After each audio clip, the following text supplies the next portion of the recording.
तो हेलो नमस्कार दोस्तों, स्वागत है आप सभी को विद्यालोक जीएस एकेडमी में। जैसे कि आप लोग जानते हैं कि हम रेगुलर क्लास अपलोड कर रहे हैं, आप हम क्लास रेगुलर ले रहे हैं। तो उसी कड़ी को आगे बढ़ाते हुए आज जो क्लास हम स्टार्ट करने जा रहे हैं वो पॉलिटी का है, और पॉलिटी में ये सबसे महत्वपूर्ण है। जैसे हम लोग मौलिक अधिकार देखे हैं, उसी तरह से आज ये देखेंगे राज्य के नीति निर्देशक तत्व, जो कि एग्जाम में हमेशा भर भर का क्वेश्चन इससे भी पूछा जाता है। और हम आशा करते हैं कि आप सब लोग अच्छे होंगे, अपने क्लास को भी निरंतर देखते होंगे, देख रहे होंगे और अपने पढ़ाई भी जारी रखे होंगे। तो चलिए बिना समय गवाए हम लोग इस टॉपिक पे बात करते हैं और पूरा डिटेल में बात करेंगे आज इस पे पूरा एक एक अनुच्छेद, जो कि 36 से 51 तक है, सभी अनुच्छेद को आज एक क्लास में कंप्लीट करेंगे। ज्यादा इसका मतलब 2-3 लेक्चर नहीं करने जाएंगे। तो चलिए बिना समय गवाए हम लोग शुरुआत करते हैं। राज्य के नीति निर्देशक तत्व। राज्य का नीति निर्देशक तत्व का मतलब क्या होता है? जैसे हम लोग देखे थे मौलिक अधिकार, हाँ, फंडामेंटल राइट, इसलिए मतलब उसी तरह इसको इंग्लिश में डीपीएसपी बोला जाता है। DPSP, direct principle of state policy, direct principle of state policy बोला जाता है।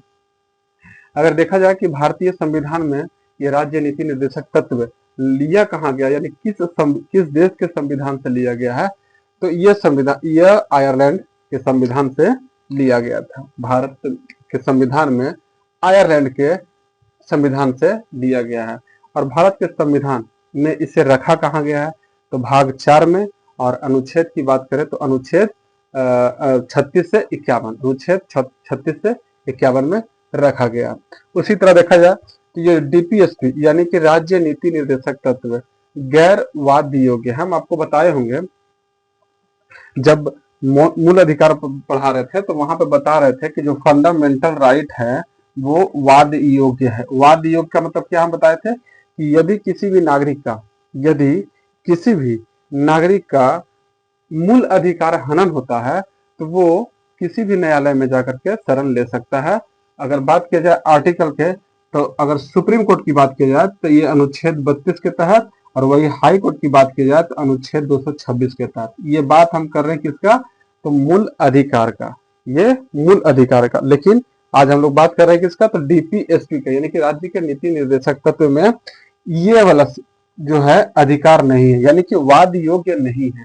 अगर आप चाहें तो अगर डीपीएसपी किसी तरह से हनन हो रहा है या लागू नहीं किया जा रहा है तो किसी भी न्यायालय में जाकर के शरण आप नहीं ले सकते, या तो इसको बहाल नहीं करवा सकते, क्योंकि ये जिम्मेदारी होता है राज्यों का जिम्मेदारी होता है लागू करना, क्या करना। जैसे हम आपको एक एग्जांपल लेते हैं, बिहार में शराबबंदी हुआ था, और अभी भी है, लेकिन है तो सिर्फ नाम मात्र का, वो आप सब लोग जानते हैं। वो अनुच्छेद 47 का इस्तेमाल करके बिहार में शराब को बंदी किया गया था। तो उसके बाद देखा जाए तो इसका जो राज्य नीति निर्देशक तत्व है, इसे लाने का उद्देश्य क्या है, पर्पस क्या है, तो पर्पस यह है लोक कल्याणकारी राज्य की स्थापना करना। लोक कल्याणकारी राज्य की स्थापना करना। एग्जाम में डायरेक्ट क्वेश्चन पूछता है कि डीपीएसपी यानी राज्य के नीति निर्देशक तत्व का उद्देश्य क्या है, तो लोक कल्याणकारी राज्य की स्थापना करना। उसी तरह से अगर देखा जाए तो डीपीएसपी को 3 भागों में बांटा गया था, समाजवादी, गांधीवादी और उदारवादी। समाजवादी और गांधीवादी और एक उदारवादी। अब इन तीनों में कौन कौन सा अनुच्छेद आते हैं ये भी देख लेते हैं। तो इन तीनों में अनुच्छेद 38, 39, जैसे समाजवादी में 38, 39 के क, 41, 42, 43, 43 के क और 47, ये जितने सारे आर्टिकल्स हैं, ये जितने सारे अनुच्छेद हैं वो समाजवादी के अंतर्गत आते हैं। उसके बाद देखें गांधीवादी, तो अनुच्छेद 40, 43, 43 का ख, 46, 47 और 48, ये सब किसमें आते हैं, तो गांधीवादी में आते हैं। उसके बाद देखा जाए उदारवादी में, तो अनुच्छेद 44, 45, 48, 48 के क, 49 और 50, ये 3 भागों में बांट दिया गया है। हाँ, ये इन तीनों में बांट दिया गया है।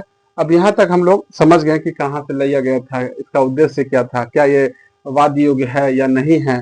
अब उसके बाद हम लोग देखते हैं अनुच्छेद को देखते हैं, और 36 से लेकर के 51 अनुच्छेद को देखेंगे। अनुच्छेद 36 में क्या कहा गया है कि जो डीपीएसपी है यानी कि राज्य के नीति निर्देशक तत्व की व्याख्या करेगा कौन, अनुच्छेद 36।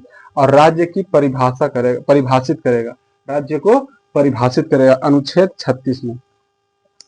फिर देखा जाए तो अनुच्छेद जो 37 है, अनुच्छेद 37 में डीपीएसपी के उपबंधों को किसी भी न्यायालय के द्वारा लागू नहीं करवाया जा सकता।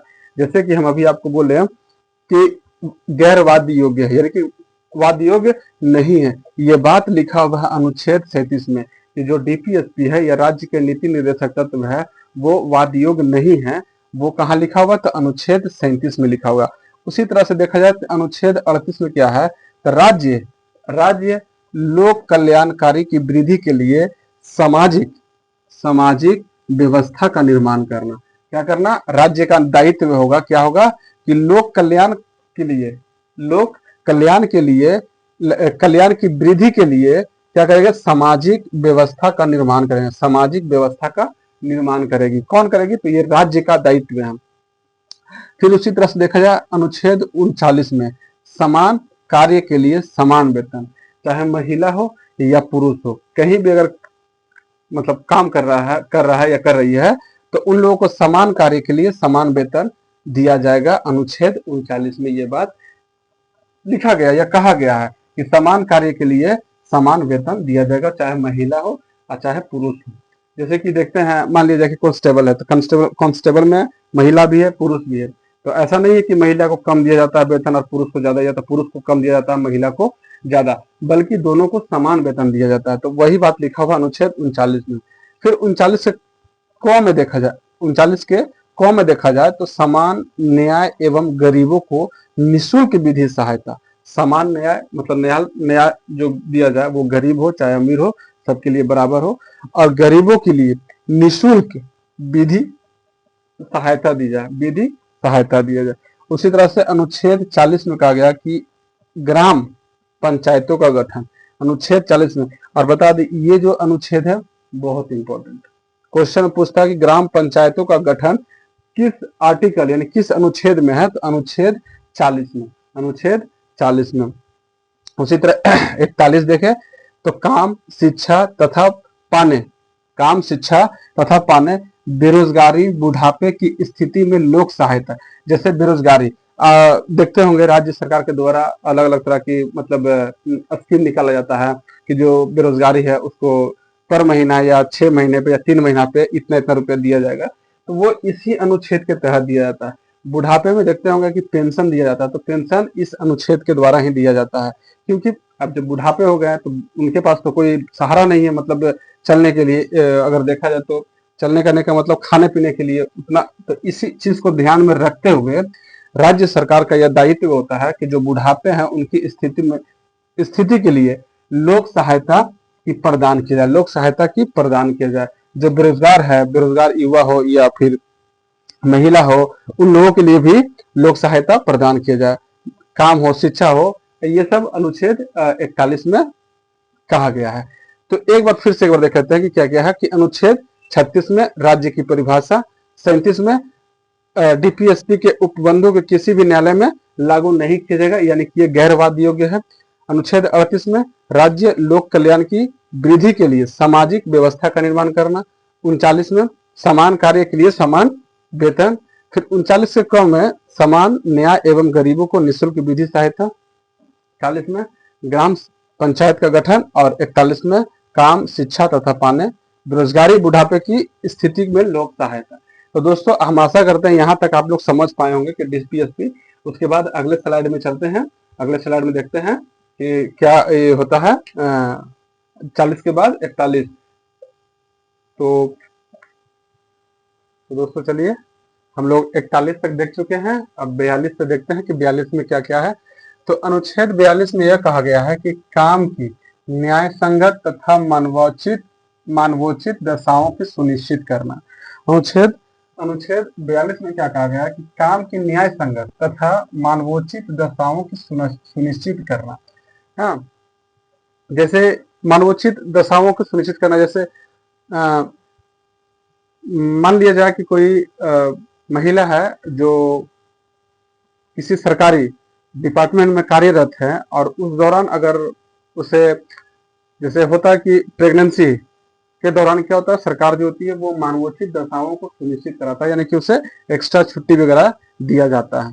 हाँ, अनुच्छेद 43 की बात किया जाए तो कुटीर कुटीर उद्योगों को बढ़ावा देना, कुटीर उद्योगों को बढ़ावा देना, ये अनुच्छेद 43 में कहा गया कि कुटीर उद्योगों को बढ़ावा देना। फिर उसी तरह देखा 44 में तो सभी नागरिकों को एक समान सिविल संहिता की जो प्रावधान किया गया है सभी नागरिकों को, वो अनुच्छेद 44 में। अभी आप सुने होंगे कि उत्तराखंड में ये अनुच्छेद 44 को लागू किया गया, यानी कि समान सिविल संहिता को लागू किया गया।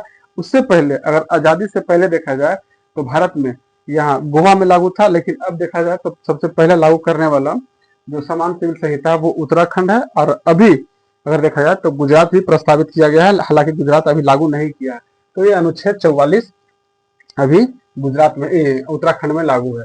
फिर अनुच्छेद 45 में देखा जाए तो राज्य बच्चों के लिए निःशुल्क शिक्षा प्रदान करेगी, जिसकी उम्र 6 वर्ष यानी कि 14 वर्ष से कम हो और 6 से 14 वर्ष के बीच में जिसका हो। और ये जो संशोधित किया गया था 86वां संविधान संशोधन 2002 के तहत, 86वां संविधान संशोधन 2002 के तहत ये किया गया था।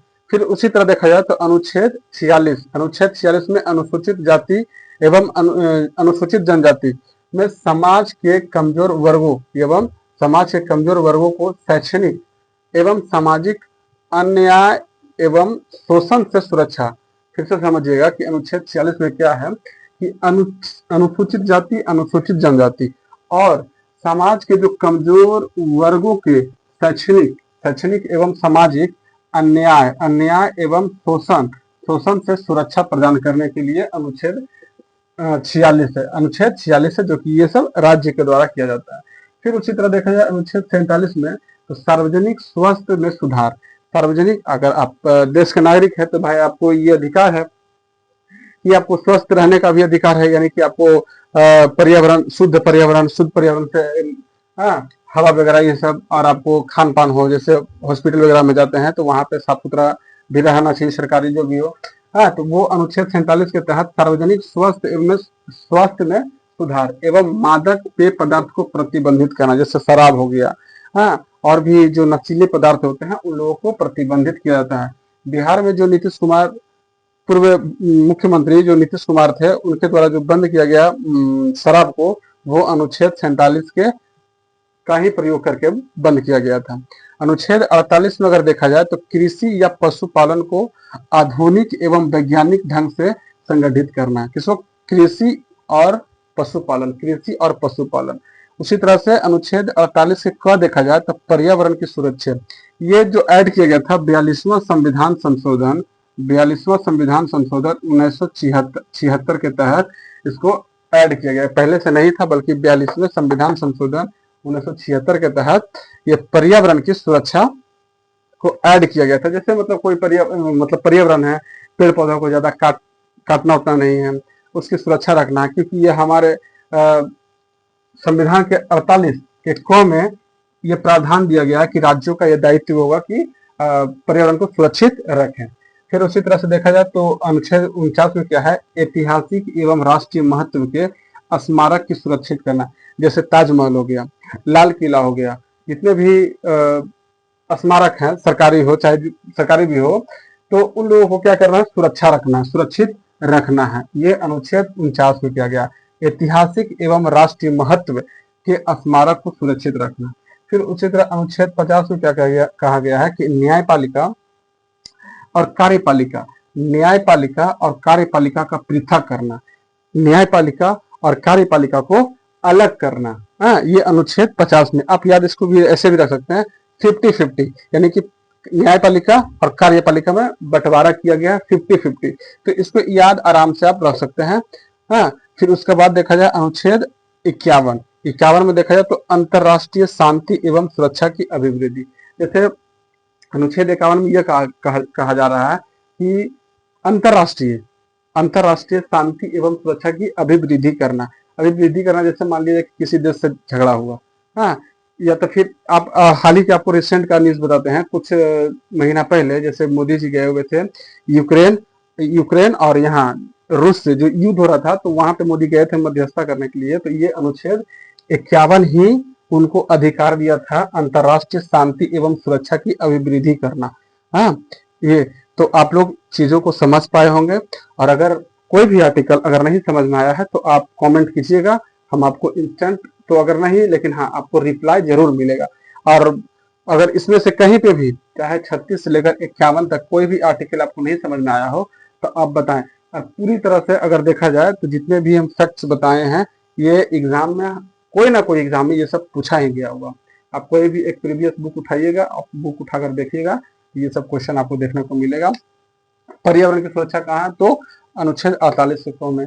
हाँ, पंचायतों का गठन कहाँ है, तो अनुच्छेद 40 में। हाँ, फिर कहेगा न्यायपालिका कार्यपालिका के अलग यानी पृथक कब किया गया था, मतलब कितना में है, तो 50 में। इसी तरह से आज हम लोग भी एक चैप्टर को अच्छे से कंप्लीट किए हैं, राज्य का नीति निर्देशक तत्व। तो आपको बताए थे शुरुआती में जब मौलिक अधिकार पढ़ा रहे थे तब की अनुच्छेद 12 से लेकर के 51 तक एकदम कंठस्थ रखिएगा, क्योंकि एग्जाम में हमेशा पूछा जाता है। उसके बाद मूल कर्तव्य फंडामेंटल ड्यूटी कल पढ़ेंगे, कल नहीं परसों पढ़ेंगे। हाँ, फिर धीरे धीरे चीजों को और बढ़ाते चलेंगे इसी तरह। और हम जो भी क्लास दे रहे हैं पूरे एक सीक्वेंस में दे रहे हैं। आज हम लोग 51 तक, आर्टिकल 51 तक पहुंच गए हैं। तो दोस्तों मिलते हैं अगला क्लास में, तब तक आप लोग अपना ख्याल रखिएगा। और आपसे यही निवेदन है, इस चैनल को लाइक शेयर सब्सक्राइब कीजिए, अपने दोस्तों को शेयर कीजिए। हाँ, और आप अपना ख्याल रखिए, निरंतर पढ़ाई को जारी रखिए। चलिए, जय हिंद दोस्तों।